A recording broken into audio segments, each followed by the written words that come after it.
CM Yogi Adityanath की मां की तबीयत बिगड़ी। देहरादून के जॉली ग्रांट हॉस्पिटल में भर्ती। कल मिलने आ सकते हैं सीएम योगी। देहरादून में धूमधाम से मनाया गया दशहरा पर्व। परेड ग्राउंड में सीएम धामी हुए शामिल। बोले देवभूमि के मूल स्वरूप को बिगड़ने नहीं दिया जाएगा। बद्रीनाथ धाम के कपाट बंद होने की तारीख घोषित। 17 नवंबर को रात 9:07 पर विधि विधान के कपाट के साथ कपाट हुए बंद। 2 नवंबर को बंद होंगे गंगोत्री धाम के कपाट। 6 महीने के लिए शीतकालीन प्रवास। मुखवा में विराजमान होंगी मां गंगा। उत्तराखंड के उच्च हिमालयी क्षेत्र में बर्फबारी शुरू। श्री हेमकुंड साहिब में बर्फबारी के बाद दिखा मनमोहक नजारा। चीन सीमा पर 65 मीटर लंबा स्टील गार्डर पुल बनकर तैयार। बीआरओ की ओर से काड़छा 1 सेतु को देश को किया गया समर्पित। आप देख रहे हैं के न्यूज, खबरों का सारथी।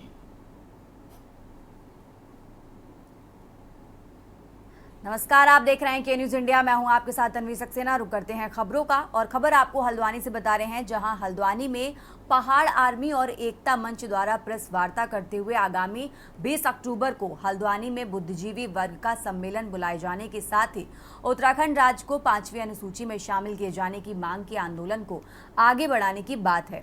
पहाड़ आर्मी के संस्थापक हरीश रावत ने कहा कि अन्य पर्वतीय राज्यों को 5वीं अनुसूची में शामिल किया गया है, जिससे कि वहां स्वयं भू कानून और मूल निवास लागू हो सके। इस प्रकार वो भी उत्तराखंड को संविधान की 5वीं अनुसूची में शामिल करने की मांग कर रहे हैं, जिससे कि राज्य में सबसे सशक्त भू कानून और मूल निवास की समस्या ही खत्म हो जाए। यहाँ के लोगों को नौकरियों में आरक्षण के साथ ही संपूर्ण अधिकार मिलेंगे। इसी मंथन को आगे बढ़ाने के लिए 20 अक्टूबर को हल्द्वानी में एक सम्मेलन आयोजित किया जा रहा है, जिसमें सभी वर्गों के लोगों को आमंत्रित किया गया है, जो राज्य को 5वीं अनुसूची में शामिल करने के आंदोलन को आगे लेकर आएंगे। समय से हम और हमारे साथ राज्य में मूल निवास और भू कानून की लड़ाई लड़ रहे हैं। तो हमारी मांग है केंद्र और राज्य सरकार से, उत्तराखंड के संपूर्ण पर्वतीय क्षेत्रों में संविधान के अनुरूप मूल निवास और भू कानून को, संविधान में पर्वतीय राज्य की अवधारणा को कंप्लीट करने के लिए हमें अधिकार दिए है। वो अधिकार है भारत के संविधान की 5वीं अनुसूची। हम उत्तराखंड के लोग, पहाड़ी क्षेत्र के लोग संविधान की 5वीं अनुसूची को फुलफिल करते हैं, ट्राइबल स्टेटस को फुलफिल करते हैं।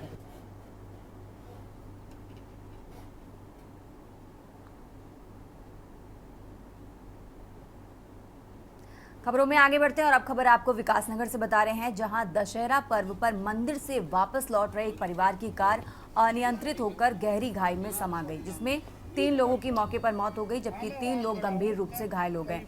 बताया जा रहा है कि यह हादसा तब हुआ जब दशहरा पर्व के मौके पर एक परिवार रायगी मंदिर से दर्शन कर वापस त्यूनी लौट रहा था, जिनकी कार वापस लौटते वक्त त्यूड़ी के पास अनियंत्रित होकर गहरी खाई में जा गिरी, जिससे कार के परखच्चे उड़ गए। जिसकी सूचना स्थानीय लोगों ने स्थानीय पुलिस और रेस्क्यू टीम को दी, जिसके चलते स्थानीय पुलिस ने स्थानीय लोगों और रेस्क्यू टीम की मदद से कार में फंसे लोगों को बाहर निकालकर अस्पताल पहुंचाया, जहां उपचार के दौरान 6 लोगों में से 3 लोगों ने दम तोड़ दिया, जबकि अन्य 3 घायलों की हालत गंभीर देखते हुए उन्हें प्राथमिक उपचार के लिए हायर सेंटर रेफर किया गया है।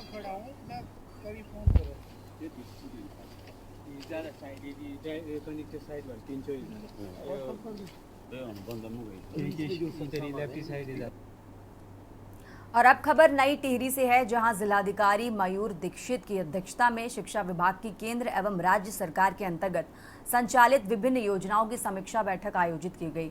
जिलाधिकारी ने नई शिक्षा नीति के क्रियान्वयन को लेकर निपुण भारत कार्यक्रम के तहत सभी बीईओ को निर्देश दिए।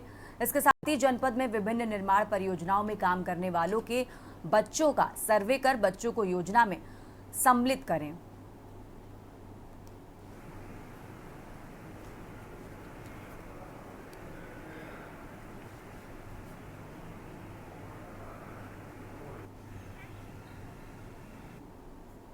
उत्तराखंडी खबरों में आगे बढ़ते हैं। देहरादून के आईटी पार्क स्थित नाबार्ड के कार्यालय में 1 दिवसीय सेब प्रदर्शनी का आयोजन किया गया।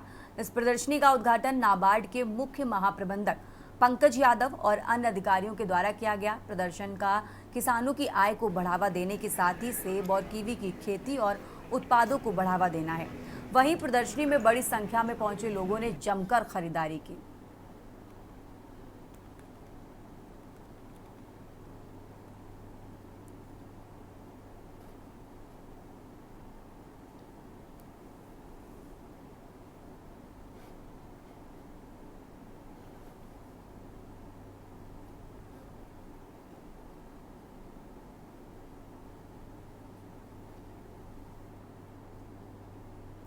खबरों में आगे बढ़ते हैं। दशहरा और दीपावली जैसे त्योहारों को देखते हुए दून पुलिस अलर्ट मोड पर नजर आ रही है, जिसको लेकर पुलिस कप्तान अजय सिंह ने खुद मोर्चा संभाला है। एसएसपी अजय खुद जिले में जगह जगह पुलिसिंग और अन्य व्यवस्थाओं का जायजा लेते हुए नजर आ रहे हैं। इसी क्रम में एसएसपी देहरादून अजय सिंह ने पचवा दून के सेलाकुई, सहसपुर और हरबर्टपुर आदि क्षेत्रों का दौरा किया, जहां उन्होंने त्योहारों को देखते हुए यातायात व्यवस्था सुचारू रखने और ऐसे मौके पर होने वाली चैन स्नैचिंग जैसी वारदातों पर अंकुश लगाने को लेकर स्थानीय पुलिसकर्मियों को आवश्यक दिशा निर्देश दिए। इस दौरान मीडिया से बात करते हुए एसएसपी अजय सिंह ने कहा कि आगामी त्योहारों को देखते हुए पुलिस पूरी तरह मुस्तैद है।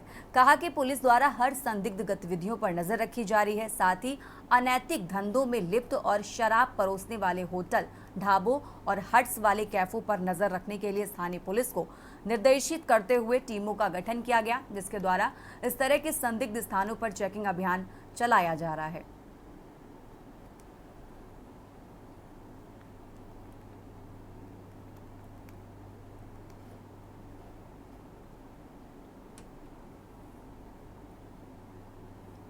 हाँ, देखिए, जिस तरह का त्योहार का सीजन अभी चल रहा है इसमें, और आगे भी दशहरा भी है, दिवाली भी है, इसको देखते हुए शहर देहात में सभी पुलिस को अलर्ट रखा गया। खासकर बाजारों में इस तरह से क्रियाशील रहे, वहाँ घूमे वहाँ पर, और साथ ही साथ पैदल भ्रमण करें। और कुछ पचवा दूर में जैसे देखा होगा आपने, पहले अवैध अतिक्रमण और इस तरह की शिकायतें आई थी, जिस पर कार्रवाई के लिए भी यहाँ बताया गया था। और अब एक काफी सारे समय से कुछ शिकायतें आ रही हैं कि यहाँ पर कुछ तरह के इलीगल हट्स बन गए हैं, जहाँ पर एक्स्ट्रा या तो रूम बन गए जहाँ पर शराब पीने की या अवांछनीय गतिविधि की शिकायत मिली है। क्योंकि आज इस पर स्पेशली जो इनपुट था उस पर अलग अलग टीमें बनाई गई हैं, खासकर त्योहार को देखते हुए भी कहीं कोई ऐसी अप्रिय घटना भी ना हो। और इस तरह के जो इलीगल कंस्ट्रक्शन करके यहाँ पर जो छोटे छोटे जो देखा गया कि ढाबे हैं उसमें अवैध रूम टाइप के बनाए गए या बैठने के रूम बनाए गए।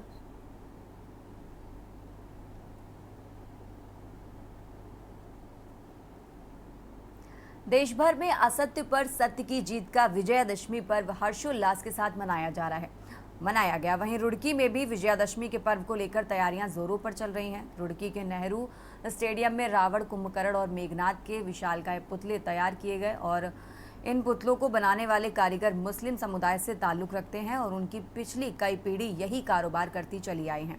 पुतले बनाने वाले कारीगर शकील अहमद ने बताया कि उनके द्वारा रावण, कुंभकर्ण और मेघनाथ के विशालकाय पुतले बनाए गए और इस पर खास बात यह है कि रावण का पुतला हंसने के साथ साथ अलग अलग लगने के बाद रो कर भी दिखाता है।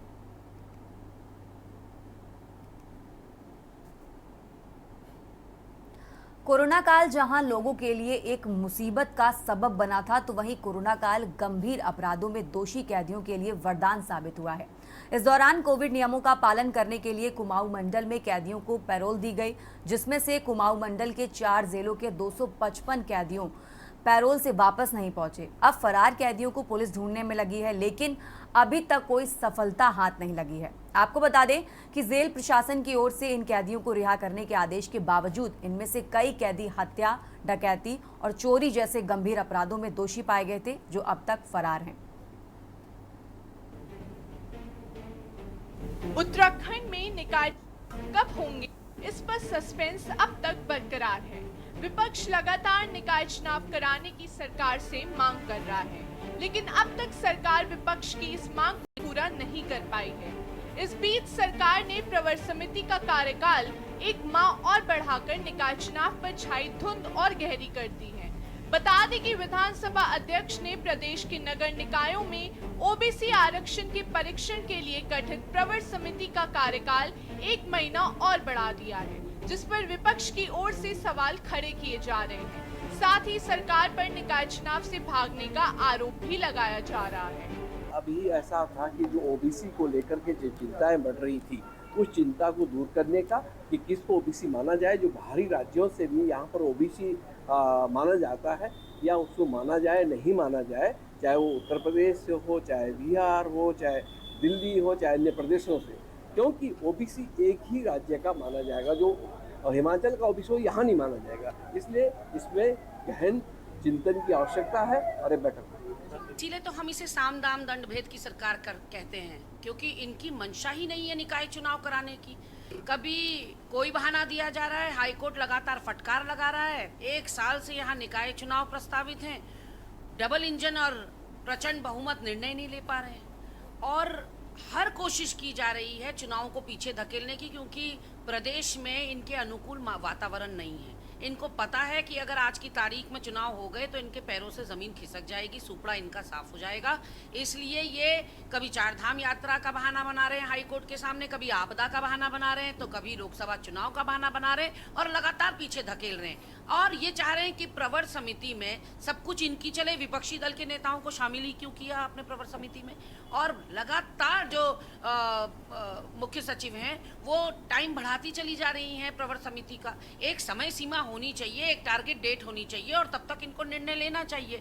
आप महीने भर में 1 या 2 बैठक कर रहे हैं, पूरे प्रदेश की जनता टकटकी लगाकर आपकी ओर देख रही है कि कब निकाय चुनाव होंगे। देखिए, आप जानते हैं कि प्रवर समिति की लगातार हमने 3 बैठकें की हैं, और जो भी हमारी अंतिम तीसरी बैठक हुई थी उसमें समिति ने ही तय किया है कि जो हमारा चुनाव ड्यू है नगर निकायों का, उसको हम 2011 की जनगणना के आधार पे ही कराएंगे। और आप भी ये भी जानते हैं कि 2011 की जनगणना के आधार पे 2018 का निकाय चुनाव हुआ था, ठीक उसी पैटर्न पे 2018 के पैटर्न पे हमारा ये चुनाव भी अब ये जो प्रवर समिति ने कहा वो हम कराएंगे। आपको बता दें कि गैरसैंण के विधानसभा सत्र में उत्तराखंड विधेयक 2024 के ओबीसी आरक्षण पर प्रवर समिति का गठन किया गया था। संसदीय कार्य मंत्री प्रेमचंद अग्रवाल की अध्यक्षता में पक्ष विपक्ष कर 6 विधायक प्रवर समिति के अध्यक्ष बनाए गए थे। समिति की बैठक में 2011 की जनगणना के आधार पर निकाय चुनाव कराने का फैसला भी लिया गया था। वहीं प्रेमचंद अग्रवाल का कहना है कि 10 नवंबर को निकाय चुनाव का कार्यक्रम हाईकोर्ट में पेश किया जाएगा। इस बीच भाजपा के ही विधायक विनोद चमोली ने अधिकारियों पर गंभीर आरोप लगाए हैं। उनका कहना है कि स्मार्ट सिटी की जो डीपीआर अधिकारियों को दी गई थी वे पूरी तरह से बदल दी गई। इसका खामियाजा जनता को भुगतना पड़ सकता है। वहीं विधायक के इस बयान ने विपक्ष को लगे हाथ एक और हमले करने का मौका दे दिया है। नहीं, बिल्कुल नहीं। देखिए, अधिकारी बहुत अच्छा काम कर रहे हैं। ये हो सकता है थोड़ा अधिकारियों का अपना अपना कार्य करने का स्टाइल होता है, शैली होती है, तो थोड़ी समय लगता है चीज़ों को समझने में, लेकिन अधिकारी बहुत अच्छा काम कर रहे हैं। और नगर निगम में तो मैं कहूँ आपको कि बंसल जी बहुत बेहतर काम कर रहे हैं। लेकर के कांग्रेस पार्टी लगातार कह रही है कि वो स्मार्ट सिटी कहाँ है, जिसकी बात सरकार कर रही है। धरातल पे तो शहर बद से बदतर नजर आ रहा है, और जो अव्यवस्थाएं स्मार्ट सिटी के नाम पे राजधानी देहरादून की जनता ने झेली वो अलग से, और बाहर से आने वाले सैलानी भी, श्रद्धालु भी, आने वाले अन्य लोग भी ढूंढ रहे हैं कि वो स्मार्ट सिटी कहाँ है। टॉर्च से भी कहीं दिखाई नहीं दे रही। जनता की गाड़ी कमाई स्मार्ट सिटी के नाम पे लुटाई गई, वो खर्च कहाँ हुई उसका कुछ अता पता नहीं है। हम लगातार करें स्मार्ट सिटी भ्रष्टाचार की भेंट चढ़ गया, और विपक्ष के आरोपों पर तो सरकार ध्यान ही नहीं दे रही थी। अब भाजपा के ही पूर्व मेयर और वर्तमान विधायक पत्र लिखे कह रहे हैं कि डीपीआर के साथ बड़ी छेड़छाड़ हुई है। पूर्व में इनके नगर निगम के मेयर भी कह चुके हैं कि स्मार्ट सिटी में भ्रष्टाचार है। राजपुर के विधायक मुख्यमंत्री को पत्र लिख चुके हैं। अब किस बात का इंतजार कर रही है प्रदेश सरकार? आखिर जो है भ्रष्टाचारियों को किसका संरक्षण है और किसके संरक्षण में भ्रष्टाचार की जांच नहीं हो रही है, ये प्रदेश की जनता को और राजधानी की जनता को जानने का हक है। स्मार्ट सिटी निश्चित तौर पर भ्रष्टाचार की भेंट चढ़ा है। देखो, ऐसा है, स्मार्ट सिटी के जो काम शुरू हुआ था तब से लेकर के उत्तराखंड क्रांति दल एक क्षेत्रीय दल होने के नाते इनके विकास कार्यों पर बार बार सवाल उठाते रही है। अब आलम ये है कि जब हमारी बात नहीं सुन करके वो काम रुके पड़े हैं तो निस्संदेह बीजेपी के जो विधायक हैं वो भी सवाल उठाएंगे, और जो काम खराब हो रहा तो उसमें सवाल उठाना वाजिब है। पर हमें तो इस बात का अच्छा लग रहा है कि कम से कम बीजेपी के कुछ विधायक इन बातों के ऊपर बात तो उठा रहे हैं। नहीं तो क्षेत्रीय दल होने के नाते हम हर क्षण में उनके साथ इनको रोकने की, इनको सही दिशा निर्देश बताने की कोशिश कर रहे हैं, लेकिन बीजेपी सरकार, खासतौर पर धामी सरकार के जो है इसमें कोई एक्शन नहीं ले रही है। कुल मिलाकर प्रदेश के 100 नगर निकायों का 5 वर्ष का कार्यकाल पिछले साल 2 दिसंबर को खत्म होने के बाद सरकार ने इन्हें प्रशासकों के हवाले करने के करीब 1 साल भी निकाय चुनाव की स्थिति को साफ नहीं किया है, जिससे सरकार की मंशा पर सवाल उठ रहे हैं। हालांकि सरकार चुनाव के लिए पूरी तरह से तैयार होने का दावा तो कर रही है, लेकिन समय पर चुनाव न करा पाने भी सरकार की ही विफलता को दर्शाता है। ऐसे में सवाल ये है कि आखिर क्यों सरकार निकाय चुनाव को टाल रही है? क्या सरकार केदारनाथ उपचुनाव के बाद ही निकाय चुनाव पर मंथन करेगी? आखिर वो कौन से अधिकारी हैं जो अपनी मर्जी से डीपीआर को बदल रहे हैं? Uttarakhand desk report.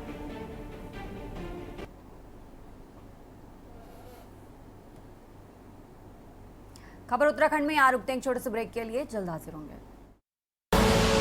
आप देख रहे हैं के न्यूज, खबरों का सारथी। ब्रेक के बाद एक बार फिर से आप सभी का स्वागत है। रुक करते हैं खबरों का। देवभूमि उत्तराखंड में एक बार फिर मंत्रिमंडल विस्तार की चर्चाएं तेज हो गई हैं। दरअसल राज्य के मुख्यमंत्री पुष्कर सिंह धामी की दिल्ली में प्रधानमंत्री से हुई मुलाकात और मुलाकात के बाद अब उत्तराखंड दौरे पर पहुंच रहे केंद्रीय गृह मंत्री एवं सहकारिता मंत्री अमित शाह के दौरे के बाद ये चर्चाएं तेज हो गई हैं। बताया जा रहा है कि अमित शाह 13 अक्टूबर को उत्तराखंड के दौरे पर आ रहे हैं। इस दौरान वो पार्टी पदाधिकारियों के साथ बैठकें करने के साथ उत्तरकाशी जाएंगे। इस दौरान वो हर्षिल में वाइब्रेंट विलेज कार्यक्रम का ब्यौरा लेंगे, साथ ही अर्धसैनिक बलों के जवानों से भी भेंट करेंगे। वहीं भाजपा के प्रदेश महामंत्री आदित्य कोठारी का कहना है कि इस दिवाली पार्टी के विधायकों को अच्छी खबर दी जाएगी और जल्द ही मंत्रिमंडल का विस्तार किया जाएगा। वहीं सूत्रों की मिली जानकारी के मुताबिक कैबिनेट विस्तार के साथ कुछ कैबिनेट मंत्रियों की छुट्टी भी हो सकती है। बता दें कि उत्तराखंड में कैबिनेट की 4 कुर्सियां खाली पड़ी हैं। कई बार मंत्रिमंडल विस्तार की चर्चाएं जोर पकड़ती रही हैं, लेकिन इस पर मुख्यमंत्री कोई निर्णय नहीं ले सके हैं। ये रिपोर्ट देखिए।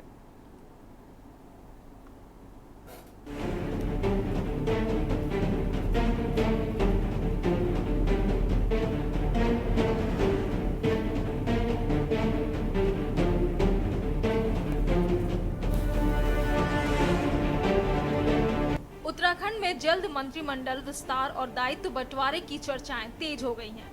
भाजपा के प्रदेश महामंत्री आदित्य कोठारी ने बताया कि कोर ग्रुप की बैठक के साथ ही पार्टी के शीर्ष नेताओं के साथ वार्ता हो चुकी है। उन्होंने उम्मीद जताई है कि पार्टी के विधायकों को दिवाली तक कोई अच्छी खबर दी जाएगी।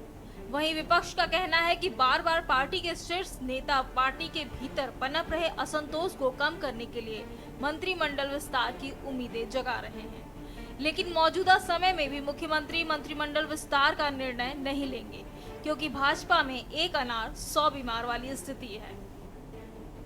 निश्चित रूप से दीपावली बहुत ही खुशियों भरी रहेगी और शुभ संकेत मिलेंगे, शुभ समाचार भी मिलेंगे, अच्छा रहेगा। 3 साल में मंत्रिमंडल का विस्तार न कर पाई हो, 3 साल पूरे होंगे अब आने वाले समय मार्च में मुख्यमंत्री जी को, और 3 साल में नहीं कर पा रही है। वो क्या मंत्रिमंडल का विस्तार करेगी, क्या झुंझुना देगी? विधायकों ने समझ लिया कि अब तो मंत्रिमंडल का विस्तार होना ही नहीं है, कोई मंत्री बनने के लिए इच्छुक भी नहीं है। आप हाउस में देख लो क्या परफॉर्मेंस, जो मंत्री लोग हैं पुराने मंत्री हैं, क्या स्थिति रहती है। और इतनी स्थिति खराब है, एक अनार 100 बीमार हैं। किसको मंत्री बनाएं, किसको न बनाएं। तमाम वरिष्ठ भी हैं, जो पार्टी के अध्यक्ष रहे वो लोग भी हैं। बंशीधर भगत जी हैं, आपके बिशन सिंह चुफाल जी हैं, मुन्ना सिंह चौहान जी हैं, एक से एक विद्वान लोग भी हैं।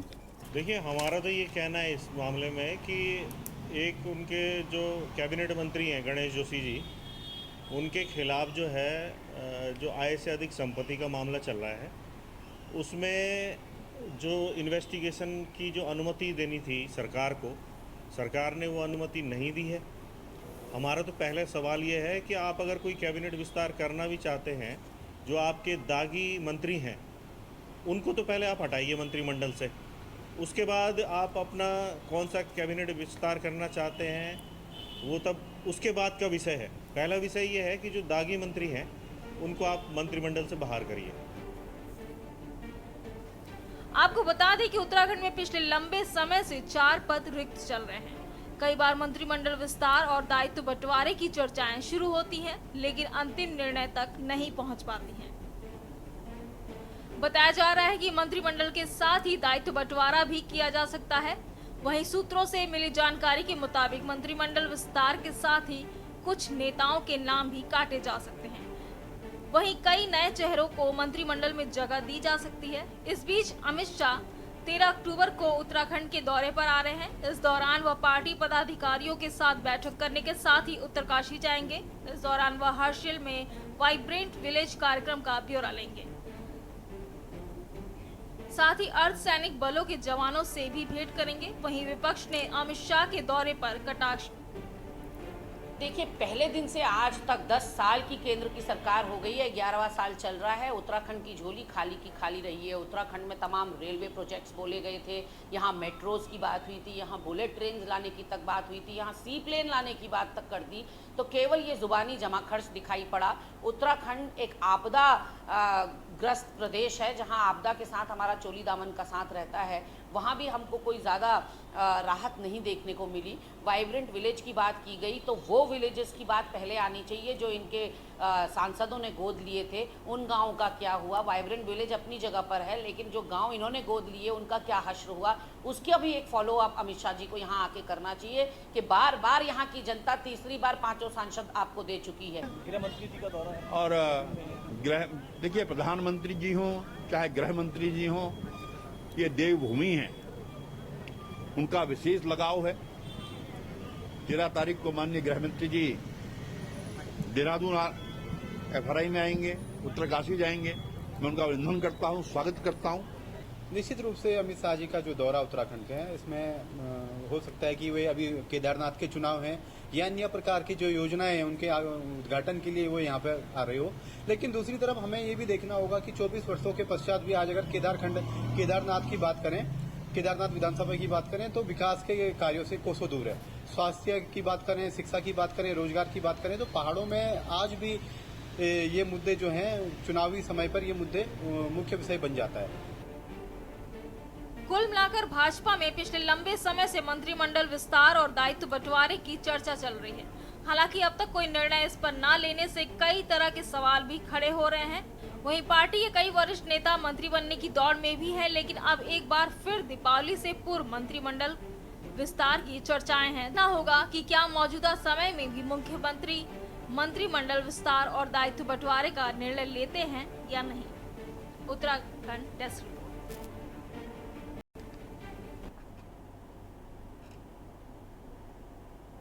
खबर उत्तराखंड में फिलहाल इतना ही। आप देखते रहिए के न्यूज इंडिया। आप देख रहे हैं के न्यूज, खबरों का सारथी।